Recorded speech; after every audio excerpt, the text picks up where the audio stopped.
The Grand Canyon, one of the Earth's 9 wonders, wonders of the world. Literally. Think of that. It's amazing. This is my video update from Moscow, Russia, on this Thursday morning, August the 10th. Let's talk about some news.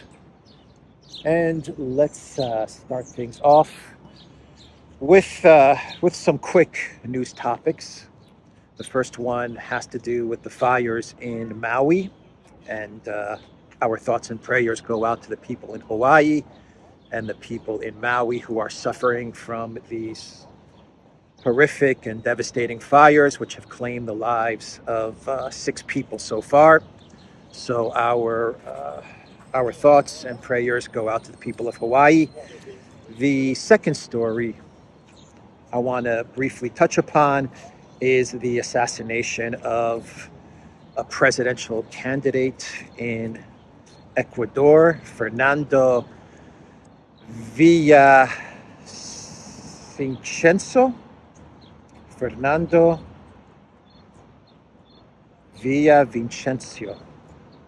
who was polling at 7.5% in the upcoming elections in Ecuador, was assassinated yesterday.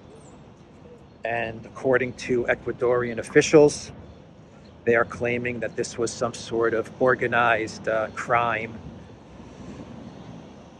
assassination on this presidential candidate. So a horrific assassination that took place in Ecuador of a presidential candidate.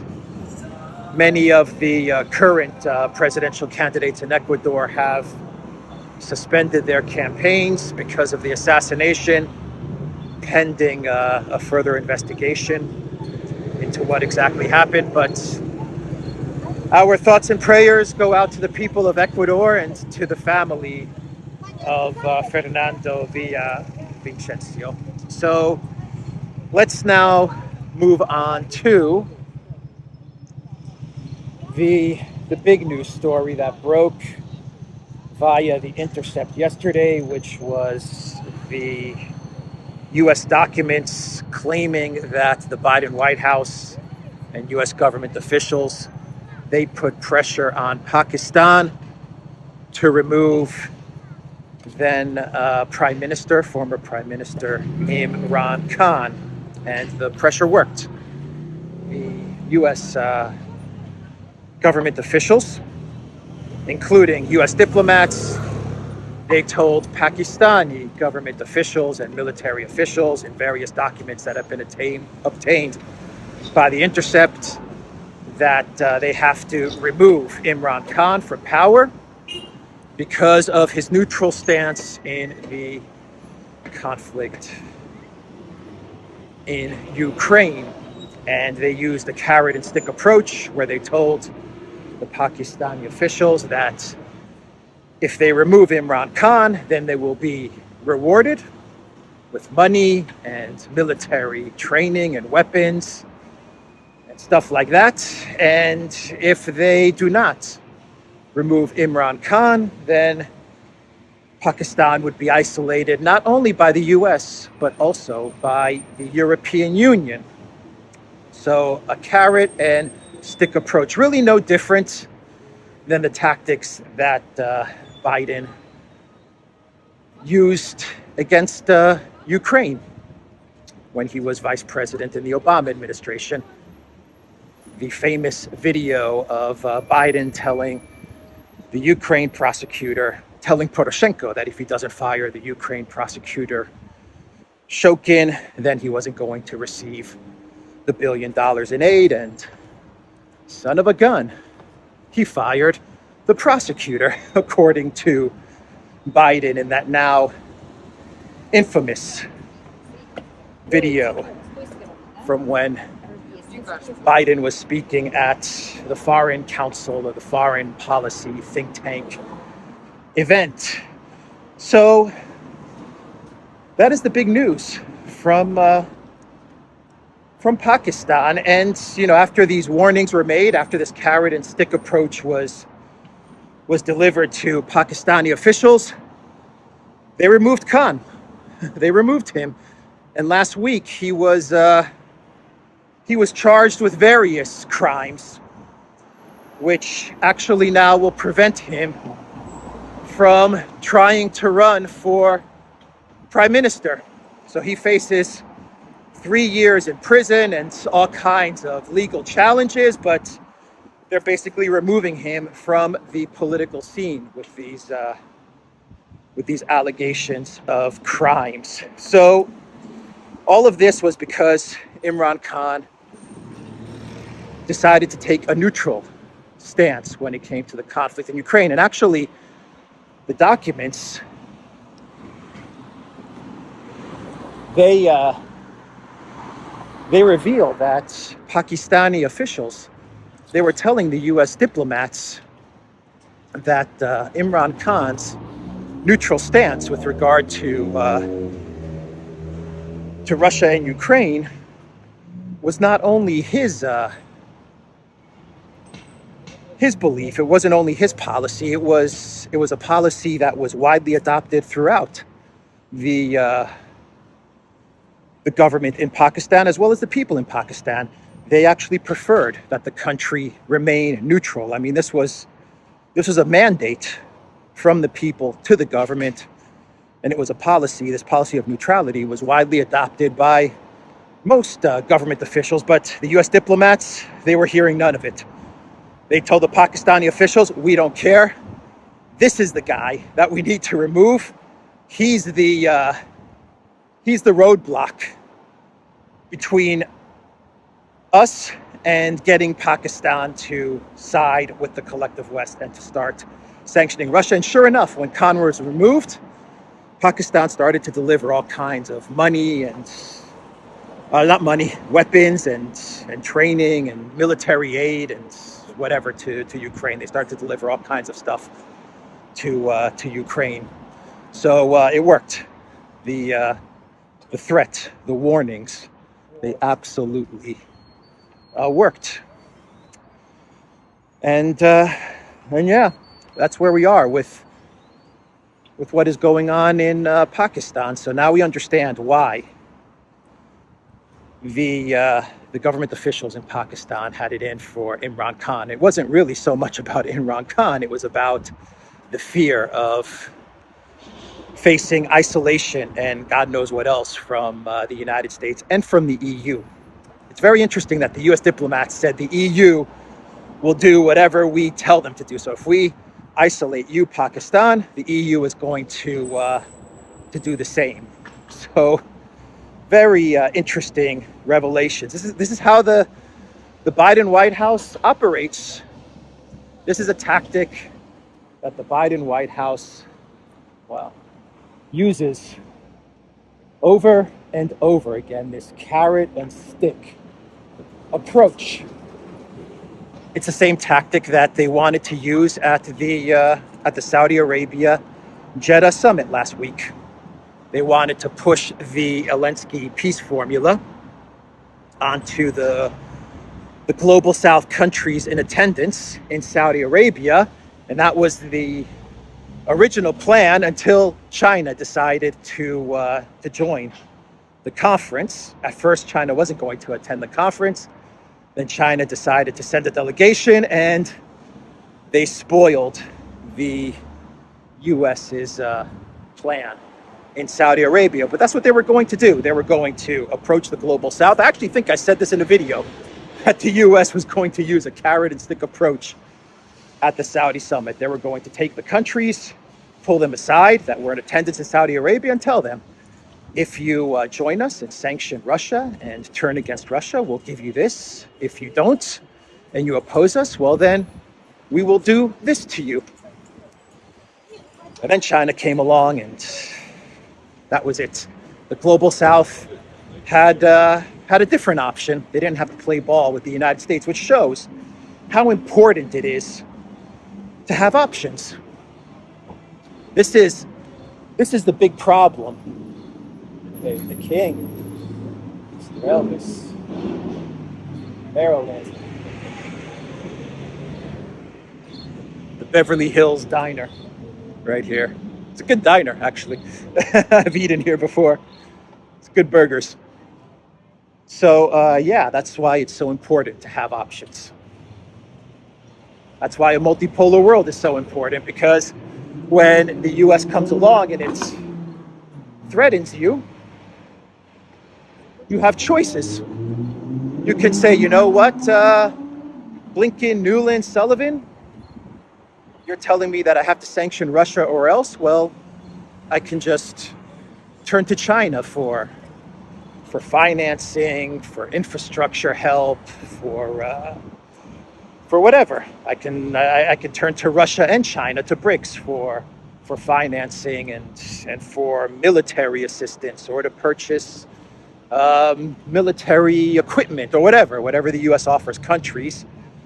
China, Russia, Brazil, India, BRICS, South Africa, this organization can match whatever the U.S. offers countries when they take this carrot and stick approach. So look, that was big news. It's big news for Pakistan. It's big news for Imran Khan, and the case for Imran Khan to be released and to be allowed to run. After all, the United States talks to us about democracy, right? Well, they meddled, they intervened in a democracy and removed the leader, and are now preventing the most popular candidate for prime minister from running in the next election. They are actually, the United States, the Biden White House that talks about democracy all the time, is actually preventing the democratic process in Pakistan. They're meddling in it, and they're preventing it from taking place with what they've done, or what they've pushed Pakistani officials to do to Imran Khan. So, from Imran Khan, we can move over to Ukraine. Oh, by the way, Julian Assange, he interviewed Imran Khan in 2012. And even in 2012, Khan was talking about how the US constantly pressures him to take certain positions in foreign policy. And that was back in 2012. So now we understand why they have imprisoned Julian Assange, because Assange was reporting the truth, not only about Afghanistan, not only about what was going on in the US elections and Hillary Clinton, but he was also reporting the truth about US pressure on Pakistan. So, Ukraine, and CNN had a post with the title, "We expected less resistance. Ukrainian troops on southern front learn not to underestimate their enemy." The US, the EU, Ukraine, they really bought into the propaganda that once they got this big counteroffensive underway, the Russian military would run away. That's what they thought. They really believed the siege of Kiev, Ghost of Kiev, Snake Island, Kherson, counteroffensive, the Great Kharkiv counteroffensive. They really bought into all of that. I mean, they really, really internalized the propaganda, and they actually believed that once they got rolling in this big spring, winter, summer, autumn counteroffensive, that Russia would simply drop their weapons and retreat. And don't believe the lies that they're telling us right now. The mainstream media, Austin, Kirby, who else? Blinken, Ukraine generals, the ghost of Zaluzhny, the AI android known as Budanov. Don't believe any of their nonsense where they claim that the counteroffensive is going to be a slow grind, and it's going to be a marathon, and it's going to take time. 3 months ago, they were telling us that, look at all these pigeons. Wow. They were telling us that the counteroffensive was going to be 3 to 5 days. 3 to 5 days to get to the Sea of Azov. And by the summer, Budanov and Zelensky and Zaluzhny and Danilov and Podolyak, they would all be swimming naked in Crimea, right? That's what they told us. Fishing in Crimea. That was the narrative that they were telling us. And they were certain of it. It was guaranteed. Take it to the bank. This is what's going to happen. So the whole narrative shift of it's a marathon and we're going to grind the Russian military down and it's going to take time is nonsense. It's a big, fat lie. It was 3 to 5 days. Russians would drop their weapons. That would be it. We would have Crimea, Putin government collapses, and that's the end of the conflict. What's actually happening right now in Ukraine is that Russia is advancing in the Kharkiv region, and there is reliable reporting that the Ukraine military is in retreat as Russia advances in the northern front in Kupiansk. And the collective West media, they are not reporting any of this. Meanwhile, in Zaporozhye and Kherson, we have what the collective West media likes to call a stalemate, which is in reality the Ukraine military losing men and material and resources and vehicles, tanks, equipment. They're losing it in Kherson and Zaporozhye in the southern direction while making little to zero progress. They haven't even reached the first lines of defense. And the first lines of Russian defense is when the real fighting begins. Think about that. Ukraine has lost, 43,000, 45,000 soldiers in the fighting in this gray zone area, in this security zone. And they still haven't reached the first line of defense, which is when they're going to really face stiff, heavy Russian resistance. So 53 settlements in the Kharkov region are being evacuated. That is the news that is coming out from Ukraine, which means that, I imagine, it means that sometime in the near future, the Russian military will begin to take over this area, this region in Kharkov, this Kharkov northern region towards Kupiansk. If the Ukraine settlements are being abandoned, it means that that the Russian forces are going to be moving in very soon. At least that's how I take it. So another thing we can expect because of the Russian advance in the north and Ukraine's stalemate, as the collective West media calls it, as they like to brand it, the stalemate. Because all this is happening, I expect the Zelensky regime, NATO, and the collective West to put together some interesting distractions to take away from the collapse in the north. And now remember, this is the area of the great Kharkov counteroffensive that Ukraine is about to lose.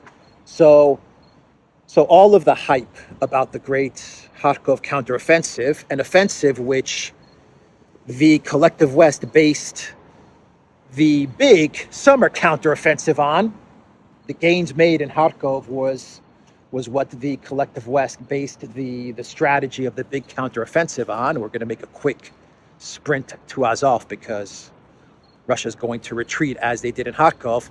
Ukraine is now about to lose all of this territory.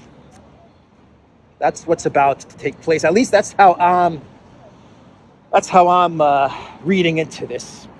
So we'll monitor what's going on in the Kupiansk direction in the north of Kharkov. But one thing I think we all need to prepare for is some big-time distractions from NATO, from the collective West, and from the Zelensky regime, so that people aren't made aware of what's about to happen in the Kharkov area.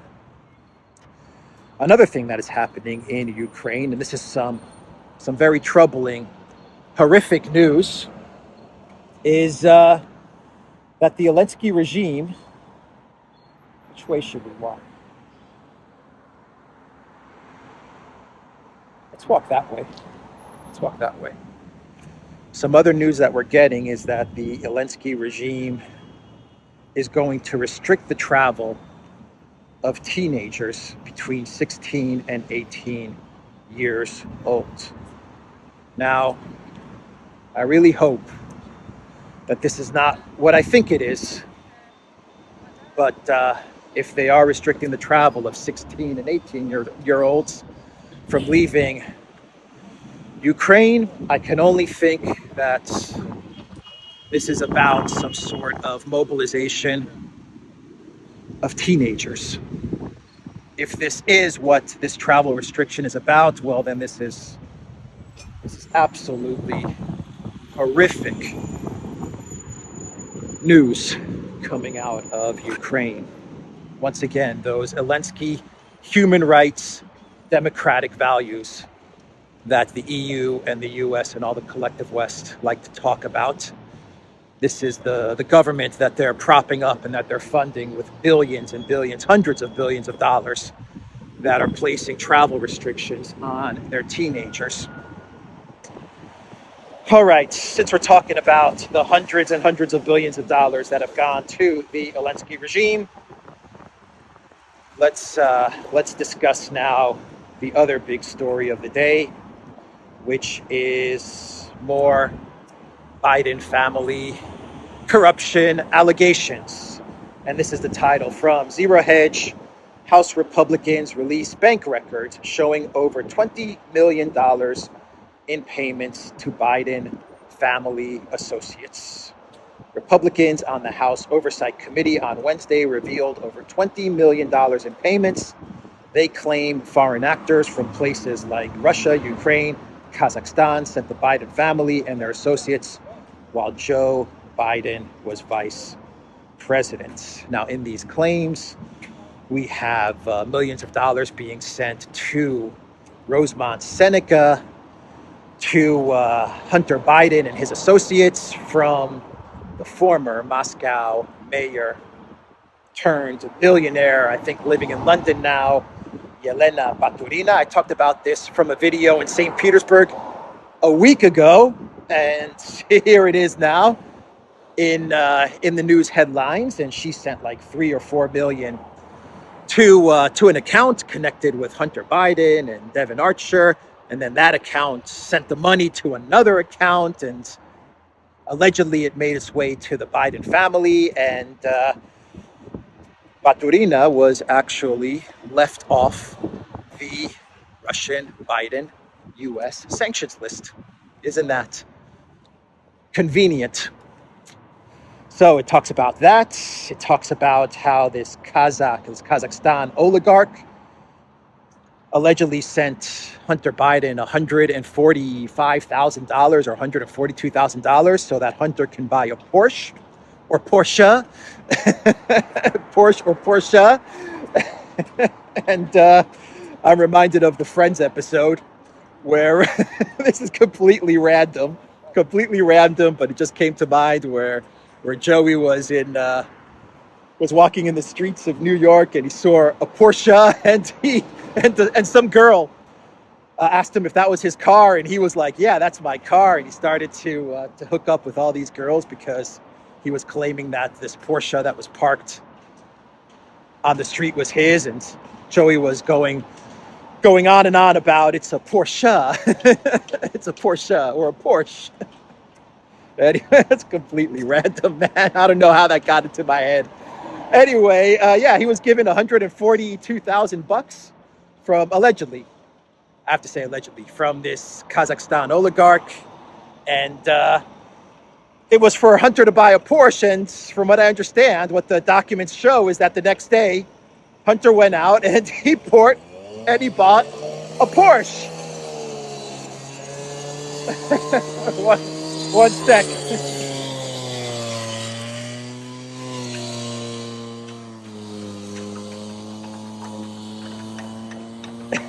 Oof. Some dust. Yeah, and he bought a Porsche with that $142,000 or a Porsche. Oh man. And then we have more millions of dollars being sent from these Kazakhstan oligarchs and Ukraine oligarchs and Burisma to an account that Rosemont Seneca had, which then they sent to another account that Rosemont Seneca had, which then went to the accounts of like the Hunter family and those associated with the Biden family and those associated with the Biden family. These are the allegations from these documents, and there you have it. And you have the Democrats now. Their narrative is, you know, there's nothing that connects this money to Joe Biden. There's nothing. What does the president have to do with any of this? That's the Democrats. Oh boy. Yeah, what does Joe Biden have to do with any of this stuff? Nothing. Nothing connects all these payments to Biden. Nothing. Except the money going into the family accounts. Allegedly going into the family accounts. And the phone calls with Hunter Biden as he was doing business. And the lunches with Baturina in DC. Nothing else connects this stuff to Biden. Or the fact that he was on video saying that he would withhold the $1 billion in aid to Ukraine if they didn't fire Shokin. But outside of that, nothing connects this stuff to Biden. Nothing. And Trump was impeached for what? A phone call with Zelensky? Crazy stuff, man. Absolutely crazy stuff. But look, it's all crazy. But look, the truth of the matter is that Hunter Biden deserved all of this money. He deserved every dollar, every cent, every penny of it, because Hunter Biden is a Renaissance man. He's our modern day Leonardo da Vinci. He is a Renaissance man. He's an artist. He's an artist who sells paintings for $500,000. He's an author, a best-selling author. He's a real estate investment genius. He's an energy expert. He's an expert in energy and gas and oil. What else? He's a venture capitalist. He's an award-winning investor and venture capitalist, a hedge fund manager, a political strategist. You know, the guy is a treasure, and all of this money is it's actually not enough. If you want my opinion, I think that we should make sure that Hunter gets more and more money, because you know it's once in a generation do we get to witness this type of artistic business culture genius in our presence. And let's get to our clown world, since we're on the topic of Hunter. And we have the Koch story that has resurfaced, the Koch White House story that has resurfaced again, with the New York Post running an article. White House cocaine may have belonged to someone in Biden family orbits, according to a report. So it wasn't a tourist, it wasn't a White House visitor that happened to have left the coke in the White House. It was actually someone that President Biden knew. It was someone close in his orbit. Who could it be? Who could have brought the cocaine into the White House? I don't know. I have no idea who it could have been.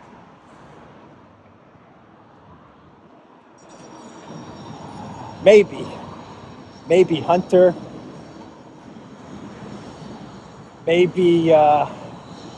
Maybe someone else in the Biden family? I don't know. Maybe Biden himself. I don't know. I'm just throwing names out there. Who could it have been that brought this coke into the White House?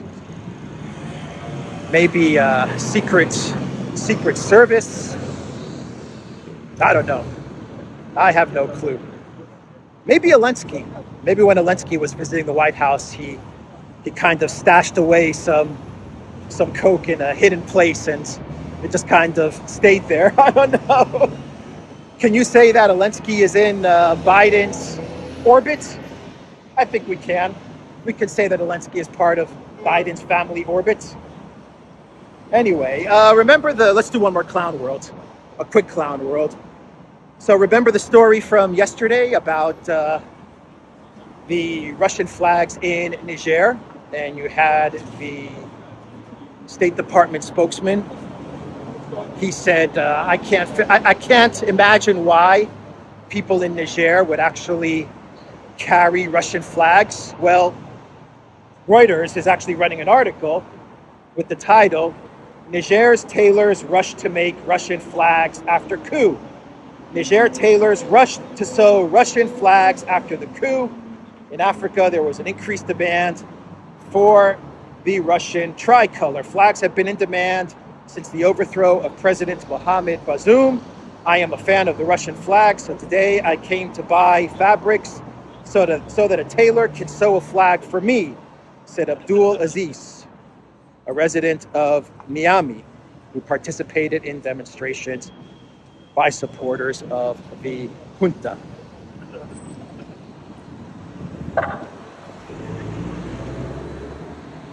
So that explains the Russian flag mystery. All right, everybody, I am going to sign out. theduran.locals.com. We are on Rumble, Odyssey, BitChute, and Telegram, and go to the Duran shop. 10% off. Use the code. Good day. Take care.